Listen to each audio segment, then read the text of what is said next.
Chemical ಆಗಿ ಹಾಕಿ ಅವನ್ನ heat ಮಾಡಿ ಆ ಹೇರ್ ಸ್ಟ್ರೈಟ್ನಿಂಗ್ ಮಾಡ್ಕೊಳ್ತಾ ಇರ್ತೇವೆ. ಅದರಿಂದ ಏನಾಗ್ತಾ ಇರ್ತದೆ ಅಂತ ಹೇಳಿದ್ರೆ ಮೆದುಳಿಗೆ ತೊಂದರೆ ಆಗ್ತದೆ.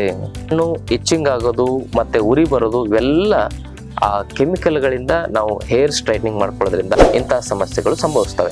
ನ್ಯಾಚುರಲ್ ಆಗಿನೇ ನಾವು ಹೇರ್ ಸ್ಟ್ರೈಟ್ನಿಂಗ್ ಮಾಡ್ಕೊಳ್ಬಹುದು. ಈ ಮೆಥಡ್ ಅನ್ನ ಬಳಸಿ ನಾವು ಮಾಡ್ಕೊಳ್ಳೋದ್ರಿಂದ ನಮ್ಮ ಕೂದಲುಗಳು ಶೈನಿಂಗ್ ಆಗ್ತವೆ ಮತ್ತು ಸ್ಟ್ರೈಟ್ ಆಗ್ತವೆ. ಶ್ರೀ ಗುರು ಬಸವಲಿಂಗಾಯ ನಮಃ. ಓಂ ನಮಃ ಶಿವಾಯ. ಸರ್ವರಿಗೂ ಶರಣು ಶರಣಾರ್ಥಿ.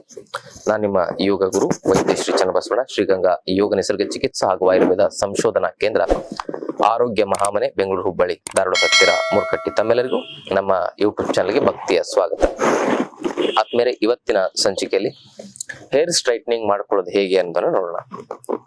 ನ್ಯಾಚುರಲ್ ಆಗಿನೇ ಹೇರ್ ಸ್ಟ್ರೈಟ್ನಿಂಗ್ ಮಾಡಬೇಕು, ಹಾಗೂ ಇದರಿಂದ ಹೇರ್ಸ್ಗಳಿಗೆ, ಕೂದಲುಗಳಿಗೆ ಯಾವುದೇ ರೀತಿಯಾಗಿರ್ತಕ್ಕಂಥ ತೊಂದರೆ ಆಗಬಾರ್ದು. ಯಾಕಂದ್ರೆ ನಾವು ಕೆಮಿಕಲ್ ಆಗಿ ಹಾಕಿ ಅವನ್ನ ಹೀಟ್ ಮಾಡಿ ಆ ಹೇರ್ ಸ್ಟ್ರೈಟ್ನಿಂಗ್ ಮಾಡ್ಕೊಳ್ತಾ ಇರ್ತೇವೆ. ಅದರಿಂದ ಏನಾಗ್ತಾ ಇರ್ತದೆ ಅಂತ ಹೇಳಿದ್ರೆ ಮೆದುಳಿಗೆ ತೊಂದರೆ ಆಗ್ತದೆ. ಮೆದುಳಿನ ಜೀವಕೋಶಗಳಿಗೆ ಅದರ ಮೇಲೆ ತೊಂದರೆ ಆಗ್ತದೆ ಅದರಿಂದಾಗಿ. ಹಾಗೂ ಅದರಿಂದ ಸ್ಕಾಲ್ಪ್ ಸೊರೇಸಿಸ್ ಬರ್ಬೋದು, ಸ್ಕಾಲ್ಪ್ ಕ್ಯಾನ್ಸರ್ ಕೂಡ ಸಮ್ ಟೈಮ್ ಬರ್ಬೋದು, ಹಾಗೂ ಕಣ್ಣಿನ ಸಮಸ್ಯೆಗಳು ಬರ್ಬೋದು, ಕಣ್ಣಿನಲ್ಲಿ ರಕ್ತ ಸಂಚಾರಕ್ಕೆ ತೊಂದರೆ ಆಗ್ಬೋದು, ಕಣ್ಣು ಇಚ್ಚಿಂಗ್ ಆಗೋದು ಮತ್ತೆ ಉರಿ ಬರೋದು ಇವೆಲ್ಲ ಆ ಕೆಮಿಕಲ್ಗಳಿಂದ ನಾವು ಹೇರ್ ಸ್ಟ್ರೈಟ್ನಿಂಗ್ ಮಾಡ್ಕೊಳ್ಳೋದ್ರಿಂದ, ಆ ಹೀಟ್ ಮಾಡಿ ಹೇರ್ ಸ್ಟ್ರೈಟ್ನಿಂಗ್ ಮಾಡ್ಕೊಳ್ಳೋದ್ರಿಂದ ಇಂತಹ ಸಮಸ್ಯೆಗಳು ಸಂಭವಿಸ್ತವೆ. ಹಾಗಾಗಿ ಯಾವುದೇ ಕೃತಕವಾಗಿರತಕ್ಕಂಥ ಒಂದು ವ್ಯವಸ್ಥೆ ಇಲ್ಲದೆ ನ್ಯಾಚುರಲ್ ಆಗಿನೇ ನಾವು ಹೇರ್ ಸ್ಟ್ರೈಟ್ನಿಂಗ್ ಮಾಡ್ಕೊಳ್ಬಹುದು. ಈ ಮೆಥಡ್ ಅನ್ನ ಬಳಸಿ ನಾವು ಮಾಡ್ಕೊಳ್ಳೋದ್ರಿಂದ ನಮ್ಮ ಕೂದಲುಗಳು ಶೈನಿಂಗ್ ಆಗ್ತವೆ ಮತ್ತು ಸ್ಟ್ರೈಟ್ ಆಗ್ತವೆ, ನ್ಯಾಚುರಲ್ ಆಗಿ ಆಗುತ್ತೆ. ಹಾಗಿದ್ರೆ ತಡ ಯಾಕೆ, ಇದನ್ನ ಮಾಡ್ಕೊಳ್ಳೋದು ಹೇಗೆ ಅನ್ನೋದನ್ನ ನೋಡೋಣ. ಮೊದಲು ಏನ್ ಮಾಡ್ಬೇಕು ಅಂತ ಹೇಳಿದ್ರೆ ಕುಚ್ಚಲಕ್ಕಿ ಅಂತ ಬರ್ತದೆ. ಕುಚ್ಚಲಕ್ಕಿ ಈ ಮಂಗಳೂರು ಕಡೆ ಎಲ್ಲ ಉಪಯೋಗಿಸ್ತಾರೆ. ಕುಚ್ಚಲಕ್ಕಿ ಅಂತ ಬರ್ತದೆ, ಕೆಂಪು ಕಲರ್. ಆ ಅಕ್ಕಿಯನ್ನ ಚೆನ್ನಾಗಿ ಕುದಿಸ್ಬೇಕು.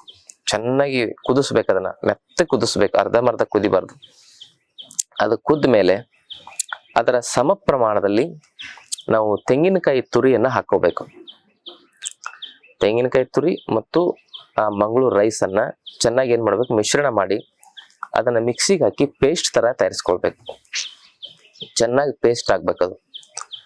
ಆ ಪೇಸ್ಟ್ ನಲ್ಲಿ ನಾವೇನ್ ಮಾಡ್ಬೇಕು, ಎರಡೂ ಸಮ ಪ್ರಮಾಣ ಇರಬೇಕು, ಕೊಬ್ಬರಿ ತುರಿ ಮತ್ತು ರೈಸು.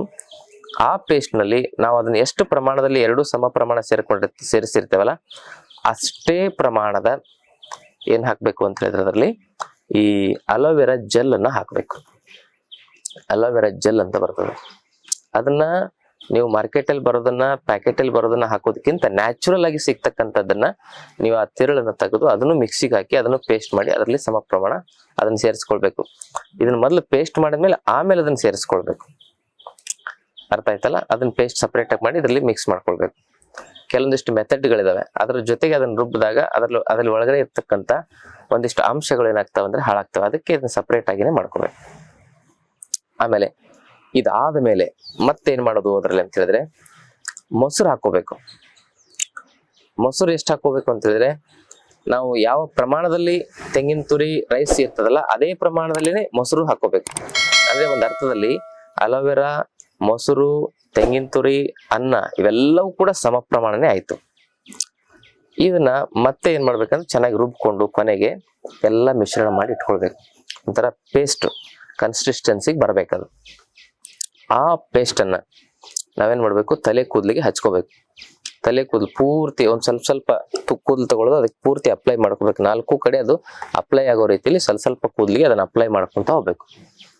ಒಂದು ಅಂದಾಜು ಅಪ್ಲೈ ಮಾಡಕ್ಕೆ ಅರ್ಧ ಗಂಟೆ ಬೇಕಾಗುತ್ತೆ. ಅದನ್ನ ಅಪ್ಲೈ ಮಾಡಿ ಏನ್ ಮಾಡ್ಬೇಕಂದ್ರೆ ಅದನ್ನ ಕೂದಲು ಕಟ್ಟಬಾರ್ದು, ಹಾಗೆ ನೇರವಾಗಿನೇ ಬಿಡ್ಬೇಕು. ಬಿಟ್ಟು ಒಂದು 2 ತಾಸಿನ ನಂತರ ನಾವೇನ್ ಮಾಡ್ಬೇಕು ಅಂದ್ರೆ ತಲೆ ತೊಳಿಬೇಕು. ತಲೆ ತೊಳಿಲಿಕ್ಕೆ ಏನ್ ಮಾಡ್ಬೇಕು ಅಂದ್ರೆ ಅಂಟ್ವಾಳಕಾಯಿನ ಬಳಸ್ಬೇಕು. ಆ ಅಂಟ್ವಾಳಕಾಯಿ ನೊರೆಯಲ್ಲಿ ಆ ಸಮ ಪ್ರಮಾಣದ ಅಂಟ್ವಾಳಕಾಯಿ ಹೇಗ್ ಮಾಡ್ಬೇಕು ಅಂತ ಗೊತ್ತಾ? ಅಂಟ್ವಾಳಕಾಯಿ ಪುಡಿಯನ್ನ ನಿಂಬೆಹಣ್ಣಿನ ರಸದಲ್ಲಿ ಕಲಸ್ಬೋದು, ಅಥವಾ ಒಂದ್ 3-4 ಅಂಟ್ವಾಳಕಾಯನ್ನ ರಾತ್ರಿ ನೆನೆಸ್ಬೇಕು ನೀರಿನಲ್ಲಿ. ಅದನ್ನ ಬೆಳಗ್ಗೆ ಕುದಿಸ್ಬೇಕು. ಕುದಿಸಿದ್ಮೇಲೆ ಅದನ್ನ ಚೆನ್ನಾಗಿ ಏನ್ ಮಾಡ್ಬೇಕಂತ ಹೇಳಿ ರುಬ್ಕೋಬೇಕು. ರುಬ್ಬಿ ಅದರ ಒಂದು ಶಾಂಪೂ ತರ ಅಂಶ ಬರ್ತದೆ, ಅದನ್ನ ಬಟ್ಟೆಗೆ ಹಾಕಿ ಹಿಂಡ್ಕೋಬೇಕು. ಆದ್ರೆ ಸಮ ಪ್ರಮಾಣದಲ್ಲಿ ನಿಂಬೆಹಣ್ಣಿನ ರಸ ಹಾಕೋಬೇಕು. ಅದರಲ್ಲಿ ಹಾಕಿ ಅದನ್ನ ಮಿಶ್ರಣ ಮಾಡಿ ಇಟ್ಕೊಂಡು ಅದರಿಂದ ತಲೆ ತೊಳ್ಕೋಬೇಕು. ಇದು ಒಂದು ಮೆಥಡ್. ಇನ್ನು ಎರಡನೇ ಮೆಥಡ್ ಏನಂತ ಹೇಳಿದ್ರೆ, ತಲೆ ತೊಳಿಲಿಕ್ಕೆ ನಾವು ಪ್ಲೇನ್ ಇದ್ಯಾವುದು ಅಂತ ಹೇಳಿದ್ರೆ ಅಂಟ್ವಾಳಕಾಯಿ, ಅದರ ಜೊತೆಗೆ ಸೀಗೆಕಾಯನ್ನ ನಾವು ಪುಡಿ ಮಾಡಿನೂ ಕೂಡ ಅದರಲ್ಲಿ ಬಳಸ್ಬೋದು ತಲೆ ತೊಳಿಲಿಕ್ಕೋಸ್ಕರ. ಹೀಗೆ ನಾವು ಬಳಸ್ಬೋದು. ಇಲ್ಲ ಅಂತ ಹೇಳಿದ್ರೆ ಕಡಿಮೆ ಕೆಮಿಕಲ್ ಹಾಕಿರತಕ್ಕಂಥ ಕೆಲವೊಂದಿಷ್ಟು ಆಯುರ್ವೇದಿಕ್ ಶಾಂಪುಗಳನ್ನು ಕೂಡ ಬಳಸಿ ನಾವು ತಲೆನ ತೊಳಿಬೇಕು. ಇದಿಷ್ಟು ಮಾಡಿದ್ರೆ ತಲೆ ತೊಳೆದ ತಕ್ಷಣ ನಿಮ್ ಕೂದಲು ಎಷ್ಟು ಸ್ಟ್ರೈಟ್ ಆಗಿರ್ತದೆ ಅಂದ್ರೆ, ಸ್ಟ್ರೈಟ್ ಆಗಿರೋದು ಅಷ್ಟೇ ಅಲ್ಲದೆ ಅದು ಶೈನಿಂಗ್ ಆಗಿನೂ ಕೂಡ ಇರ್ತದೆ. ಇದನ್ನ ನಾವು ತಿಂಗಳಿಗೆ ಒಂದ್ಸಲಿ ಮಾಡ್ಕೊಳ್ಬಹುದು ಅಥವಾ 15 ದಿವಸಕ್ಕೊಂದ್ಸಲಿ ಮಾಡ್ಕೊಳ್ಬಹುದು. ಒಂದು 8-10 ಸಲ ಮಾಡ್ಕೊಳ್ಳೋಷ್ಟರಲ್ಲಿ ಕೆಲವರಿಗೆ ಅದು ಪರ್ಮನೆಂಟ್ ಹೇರ್ ಸ್ಟ್ರೈಟ್ ಆಗಿ ಬರ್ಲಿಕ್ಕೆ ಪ್ರಾರಂಭ ಆಗ್ತದೆ. ಆದ್ರೆ ಈ ಪೇಸ್ಟ್ ಅನ್ನ ನಾವು ಸ್ಕಾಲ್ಪ್ಗೆ ಅಪ್ಲೈ ಮಾಡದೇ ಇರೋ ರೀತಿಯಲ್ಲಿ ಬರೀ ಕೂದಲಿಗೆ ಮಾತ್ರ ಮೇಲೆ ಅಪ್ಲೈ ಮಾಡ್ತಾ ಹೋಗ್ಬೇಕು. ಇಲ್ಲಿಂದ ಮೇಲೆ ಮಾತ್ರ ಅದು ಕೂದಲಿಗೆ ಅಪ್ಲೈ ಮಾಡ್ಕೊಳ್ಳೋ ಪ್ರಯತ್ನ ಮಾಡ್ಬೇಕು. ಇದಿಷ್ಟು ಹೇರ್ ಸ್ಟ್ರೈಟ್ನಿಂಗ್ ಮಾಡತಕ್ಕಂತ ನ್ಯಾಚುರಲ್ ಮೆಥಡ್. ಇನ್ನು ಇನ್ನೊಂದು ಮೆಥಡ್ ಎಲ್ಲೂ ಕೂಡ ಮಾಡ್ಬೋದು. ಅಲೋವೆರಾ ಜೆಲ್ಲು, ಅದರ ಜೊತೆಗೆ ಮೊಸರು, ಅದರ ಜೊತೆಗೆ ಅಕ್ಕಿ ಹಿಟ್ಟು, ಇದೇ ಕುಚಲಕ್ಕಿ ಹಿಟ್ಟು, ಈ ಮೂರನ್ನು ಸಮ ಪ್ರಮಾಣದಲ್ಲಿ ಸೇರಿಸಿ ಇದನ್ನ ಮಿಶ್ರಣ ಮಾಡಬೇಕು. ಅದರಲ್ಲಿ ಸ್ವಲ್ಪ ಪ್ರಮಾಣದಲ್ಲಿ ಈ ತೆಂಗಿನ ಒಂದು ಹಾಲನ್ನು ಕೂಡ ಹಾಕೋಬಹುದು. ತೆಂಗಿನ ಹಾಲು ಅಂತ ಹೇಳಿದ್ರೆ ಕೊಬ್ಬರಿಯನ್ನ ಚೆನ್ನಾಗಿ ರುಬ್ಬಿ ಅದರ ಒಂದು ರಸ ತೆಗೆದು ಹಿಂಡಿ ಅದನ್ನು ಕೂಡ ಇದರಲ್ಲಿ ಹಾಕೋಬಹುದು ಪೇಸ್ಟ್ ಮಾಡ್ಲಿಕ್ಕೆ. ಇದಿಷ್ಟೆಲ್ಲ ಹಾಕೊಂಡು ಅದರಿಂದನೂ ಕೂಡ ನಾವು ಹೇರ್ ಸ್ಟ್ರೈಟ್ನಿಂಗ್ ಮಾಡ್ಕೋಬಹುದು. ತಲೆಗೆ ಅಪ್ಲೈ ಮಾಡ್ಕೊಂಡು ಅದು 2-3 ತಾಸು ಬಿಟ್ಟು ತಲೆ ಕೂದಲನ್ನ ತೊಳೆಯೋದ್ರಿಂದ ಅದ್ಭುತವಾಗಿ ಹೇರ್ ಸ್ಟ್ರೈಟ್ ಆಗೋದ್ರ ಜೊತೆಗೆ ಹೇರ್ ಶೈನ್ ಆಗ್ತವೆ. ಹೀಗೆ ಕೂದಲು ದಟ್ಟವಾಗಿನೇ ಬೆಳೀತವೆ. ಕೂದಲು ಮಧ್ಯದಲ್ಲಿ ಸ್ಪ್ಲಿಟ್ ಆಗೋದು, ಕಟ್ ಆಗೋದು ಇವೆಲ್ಲ ಕಡಿಮೆ ಆಗ್ತದೆ. ಮಾಹಿತಿ ಇಷ್ಟ ಆದಲ್ಲಿ ಮಾಹಿತಿನ ಶೇರ್ ಮಾಡಿ ಹಾಗೂ ನಮ್ಮ ಚಾನೆಲ್ನ ಸಬ್ಸ್ಕ್ರೈಬ್ ಮಾಡ್ಕೊಳ್ಳಿ. ಗುಣವಾಗದ ಕಠಿಣ ಆರೋಗ್ಯದ ಸಮಸ್ಯೆಗಳನ್ನ ನಿವಾರಣೆ ಮಾಡಲಿಕ್ಕೆ ಯೋಗ ಆಯುರ್ವೇದದಲ್ಲಿ ಪರಿಹಾರ ಇದೆ. ಕಂಡುಕೊಳ್ಳೋ ಪ್ರಾಮಾಣಿಕ ಪ್ರಯತ್ನವನ್ನು ಮಾಡಬೇಕು. ಅದಷ್ಟೇ ಅಲ್ಲದೆ ನಿಮ್ಮ ಜೀವನದ 5 ದಿನ ನಮ್ಮ ಆಶ್ರಮದಲ್ಲಿ ನೀವು ಕಳೆದ್ರೆ ನಾವು ನಿಮ್ಮ ಜೀವನದಲ್ಲಿ ಆರೋಗ್ಯವಾಗಿ ನೆಮ್ಮದಿಯಿಂದ ಬದುಕೋದು ಹೇಗೆ ಅಂತ ತಿಳಿಸ್ಕೊಡ್ತೇವೆ. ಔಷಧಿ ಇಲ್ದಂಗೆ 5 ದಿನದ ಯೋಗ ಶಿಬಿರ ನಮ್ಮ ಆಶ್ರಮದಲ್ಲಿ ನಡೀತಾ ಇದೆ. 5 ದಿನದ ಯೋಗ ಶಿಬಿರ. ಅಲ್ಲಿ ಆಹಾರ ಪದ್ಧತಿ, ಜೀವನ ಪದ್ಧತಿ ಹಾಗೂ ಯಾವುದೇ ಸಮಸ್ಯೆ ಇದ್ರೂ ಕೂಡ ಅದನ್ನ ಮನೆ ಮದ್ದಿನಲ್ಲಿ ಯೋಗದಿಂದ ಹೇಗೆ ಸರಿಪಡಿಸ್ಕೊಳ್ಬೇಕು ಅನ್ನೋ ವಿಚಾರಗಳನ್ನ ತಿಳಿಸ್ಕೊಡ್ತೇವೆ. ಆಸಕ್ತಿ ಇರೋರು ಆ ಶಿಬಿರಕ್ಕೆ ಭಾಗವಹಿಸಿ ಕೇವಲ ನಿಮ್ಮ 5 ದಿನಗಳನ್ನ ನಮ್ಗೆ ಕೊಡಿ. ನಿಮ್ಮ ಜೀವನವನ್ನ ಆರೋಗ್ಯವಾಗಿ ನೆಮ್ಮದಿಯಿಂದ ಹೇಗೆ ಕಳೆಯೋದು ಅನ್ನೋದನ್ನ ನಾವು ತಿಳಿಸ್ಕೊಡ್ತೇವೆ. ತಮ್ಮೆಲ್ಲರಿಗೂ ಶರಣು ಶರಣಾರ್ಥಿ.